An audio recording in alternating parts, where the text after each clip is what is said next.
Hi everyone!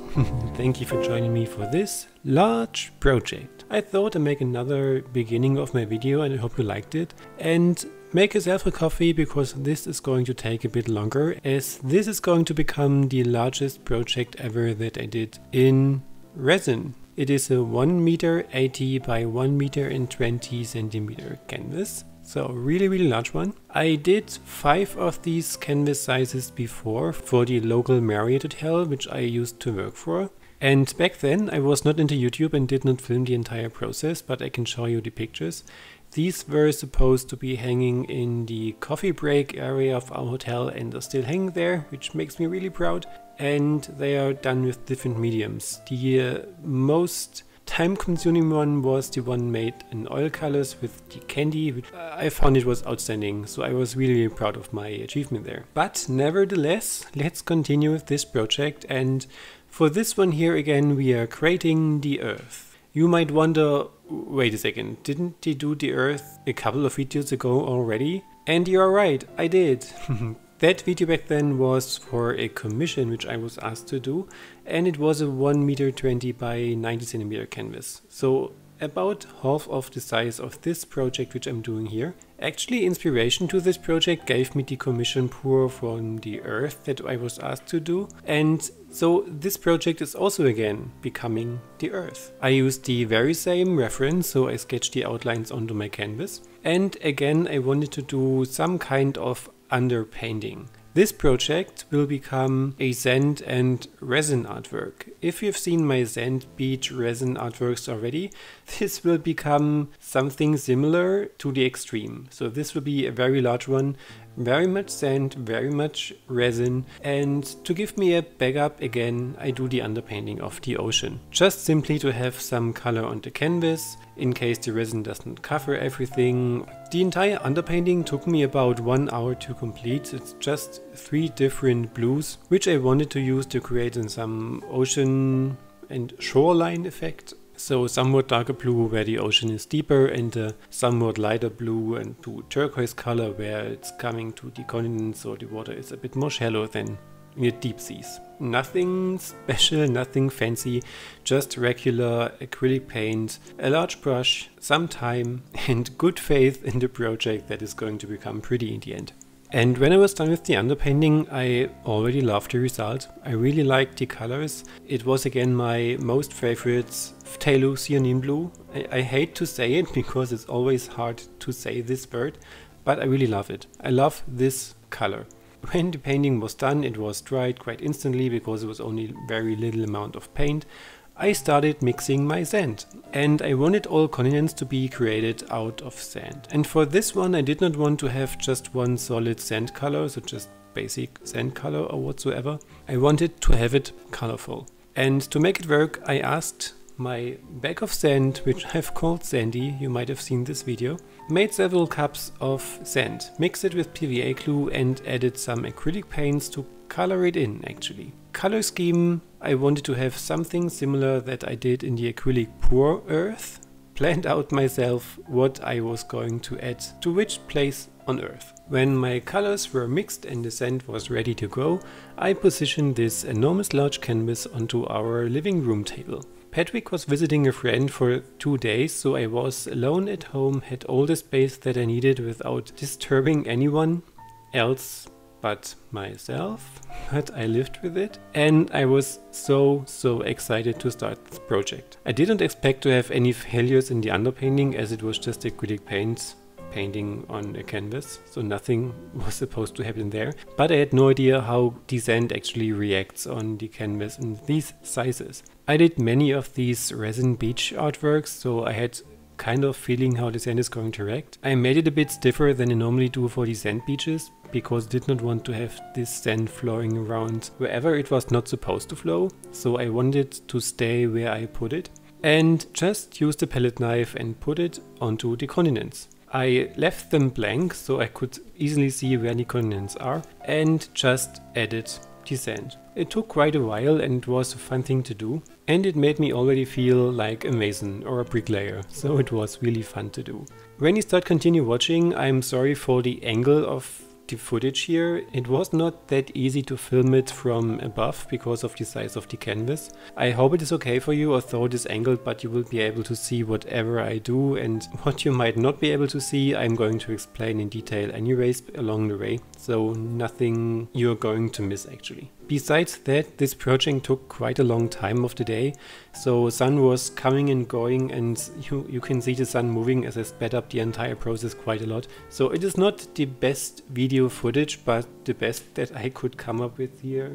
So while I was adding the sand, I intermixed some of the colors with my palette knife directly onto the canvas. I smudged it over each other. I put more or less some layers to make it look a bit intermixing, so not like hard edged colors. And I also put some of my white mixed sand on top of the northern icy areas of Russia and Sweden and such, just to make it look a bit more like the real Earth looks in winter or so. And I also left the sand quite roughly onto the continents. So I did not smoothen them out completely. I make no transition lines from the sand towards the water, which I normally do with the sand beaches. But as the proportions here are way different than the sand beaches, I wanted to create a somewhat barrier against the resin, which will be added at the very last step here in this painting, to not flow over the continents. So I wanted to have a hard edge, an elevated edge to stop the resin, and within the continents, of course, I also wanted to have some texture to not make it look that flat and make it look interesting to look at, which I hope I achieved. I did not go geographically correct. I did not even attempt to create the mountains where they are on the earth in real life. I just put on the sand, and wherever there was a bump or a hard edge, there was the hard edge. So nothing geographically correct intended to create here. I had to step back from the entire project every now and then just to see if the colors look nice, if they fit together, and just to see how everything looks in a way genuine. The north and the southern pole I made with white sand just to in a way display the ice, and all the northern parts again are about whitish layered over the colored sand just to make it look like frozen or ice. The equatorial area I made a bit lighter, like white, yellow and sienna colors, a bit of green just to make it look like the earth in a way, but basically just to make your eyes stay in the middle of the artwork in general. When all this sand was added, I was asking myself, what else can I do to make it look more interesting in the end? And then the idea popped into my mind to use the crackling paint, which I have used for my acrylic pouring artwork just recently. There is also a video here on this channel which I called Cracking It Up, and this creates a really cool effect. And I was curious how this is going to look if you put it underneath resin. I expected it to be really cool and exciting looking, and so I just grabbed my blue crackling paint and added some of it around the continents. So more or less in these areas where the water is going to become shallow, to have a somewhat like cracked underground feeling of the ocean. So I applied the paint, and it needs some time to dry. So I added the paint, smoothened it out with a palette knife, and I had to wait until the next day until everything is dried, which also helped in a way that the sand dries. And the next day it was dry and everything was alright, and the paint cracked up and looked quite amazing. So I was really looking forward to add the resin and see how this turns out in the end. And then there comes this part where I was most afraid for, adding the resin. Not afraid because of the resin, I've worked with resin quite often times, but because of the size of the canvas. First of all, I had no really idea how much resin I will need. Secondly, I will have no idea if I can make it happen in the time that I have available until the resin settles. Thirdly, I just can only hope that the canvas did not weigh too much in the middle so that everything soaks in the middle and floods the continents. 4. I knew that I have to put all the resin on at once to have no stop and go lines when the resin is settling and putting another layer over it. And 5. Besides all the resin putting onto it, I had to make these wave effects with 2 different colors, like the turquoise color and the white, to create somewhat interest in this piece. And this was something I was more or less afraid for from the very beginning, because this really is a large piece. And this resin which I am using, I only have about 30 minutes of working time when I have mixed acrylic paints into it. So it was quite a challenge for me. I decided to use my regular resin, which I'm most of the time using when I do these projects.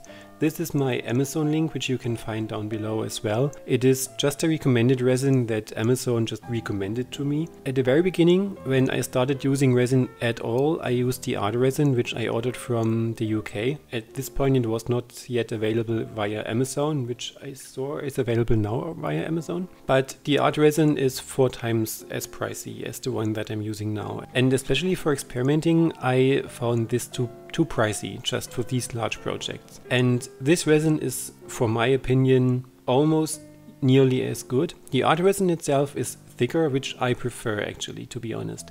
So this is a bit thinner, so more runny, which makes it difficult at some points of the artwork in general. And it does not react that well with acrylic paints. So when I mixed acrylic paints into the art resin, it stood where it was. So it's covered the entire resin, and when the resin settled, it stood as it was, as a solid color. In this resin here, when I put the color in, especially my most loved blue color here, it in a way flakes out, so it makes small clumps of color which settle within the resin. And yeah, I don't know, so you have plenty little clumps of color and the resin around it is clear. This is the major reason why I made the underpainting, because I'm aware that this is going to happen in the end. But as I knew this is going to happen, I really wanted to have this effect here, because when you get closer to the artwork, it gives you a bit more depth, as if you would have a solid color. And you will see this in the end when I show you the close-ups of the project. So this was intended. I didn't really know how much of the resin I'm going to need, and finally it was only about 300 milliliters, which I found exciting because I expected it to be way more. So I mixed my colors. Most of the resin color was my phthalo-cyanine blue, because this was the ocean color. I mixed some turquoise metallic color, which does not flake out, but causes the resin to settle way quicker. I have no idea why. And some white. And for the white I used resin pigments, which I've used as a paste. So this one is actually meant for resin, and it doesn't change the reaction time and makes a really solid color. So these were the things that I have used. First of all, I applied the major blue color, added some of the metallic color and the white color at the very end to create the wave effect. I hope you can see this in the video here as well. This took quite some time, and I was over the time. I think it took about 45 minutes or something, so in the very end the resin already became a bit thicker and it was more difficult to make the effect that I wanted. It created different effects which looked cool and genuine in this project anyways, so it was okay for me. But for the very last part that I wanted to add, I had to make new resin, about 150 milliliter or so. So I was about disappointed that I have not one solid area where all the resin was, so I have a stop and go point. But well, you don't really see it in the end, so it was fine for me in the end. When everything was applied, I was facing challenge number 6. Does the resin stay where it is supposed to stay? I hope that the resin is going to stay and perhaps collide with the continents, but as these were elevated in the first place, just stay where it was. Not flowing around, not creating awkward shapes and whatever you can imagine happen. But in a way it did. So when I added the white into the water on the poles, for example, you can see that the north and the south pole in a way feather out towards the middle of the canvas. So the canvas itself was a bit heavy loaded in the middle due to the sand, so it was not an even surface. But I could see that the white was going to flow towards Russia and Sweden and such. But okay, yeah, global warming, you know. Ice is going to melt and come towards the oceans, so it in a way looked cool. I did not really like the effect though from the South Pole, as much of the white was going towards Africa. So I would have been okay with a little bit, but it was way too much. So and in the very end the white paint already touched Africa and already flooded Africa, which I did not really want to see. But I could not really change it at this point. So it was okay that the white paint underneath the blue paint in a way feathered out, so it created a bit like depth in the ocean anyways, but also some of the white paint on top of the ocean blue was going to move towards the middle. And this I really did not like, especially the shapes that I did. And with the fact that Africa was flooded, I did not feel very comfortable anyways. So I scratched away the resin that was flooded over Africa, and then I also realized that South America was flooded on his west coast. so I had to change this as well. I scraped the resin away, put some sand over it and tried to fix it. In the very end, when the resin was already dried, I just realized that the northern part of Europe and Russia was also a bit flooded and lost its shape, but I wasn't able to correct it at this point, so I just left it like it was. And again, global warming is my explanation for this all. As I really did not like the effect that the South Pole had, I decided to mix some more of my blue ocean paint and just make another layer over it. Oh, and what I forgot mentioning in the very beginning, I also added some blue and silver glitter to the water, so to the resin, just to make a sparkle effect when you walk by the artwork. It really looks cool. I hope you can see it in the video in the very end when I get the close-ups. And yeah, so this is actually it so far. It had to dry. I let it set for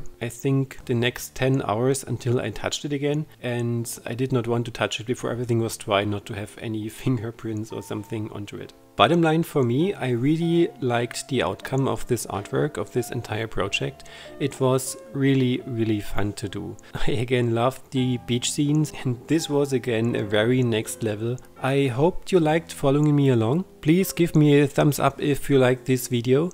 Comment below if you have any questions or suggestions or whatever you want to leave me as a comment.